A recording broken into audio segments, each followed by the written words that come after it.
রাজশাহী বিশ্ববিদ্যালয়ে চলছে চতুর্থ দিনের মতো পূর্ণাঙ্গ শাটডাউন।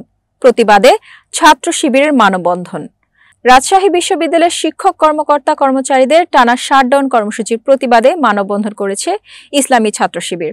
আজ বুধবার বেলা 11টার দিকে কেন্দ্রীয় গ্রন্থাগারের সামনে সড়কের এ কর্মসূচি পালিত হয়।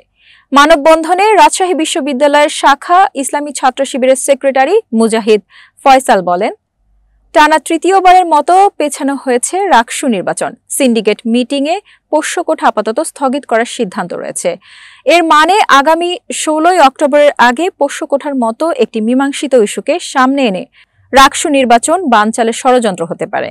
আর সেই হালে বাতাস দিচ্ছে জাতীয়তাবাদী ছাত্রদল ও বাম সংগঠনগুলো। কিন্তু সাধারণ শিক্ষার্থীরা এই ষড়যন্ত্র মেনে নেবে না। ছাত্র শিবিরের সভাপতি মোস্তাকুর রহমান জাহিদ বলেন, এত কিছু হয়ে যাওয়ার পরও তারা পোষ্যকোটা ফিরিয়ে আনতে চান। কতিপয় শিক্ষকেরা যারা নির্দিষ্ট একটা দলের প্রতিনিধিত্ব করেন, যাদের পৃষ্ঠপোষকতা করা ছাত্র সংগঠন রাকসু নির্বাচনে হেরে যাবে, এই ভয়ে তারা পোষ্যকোঠা ইস্যুতে সামনে আনতে চান।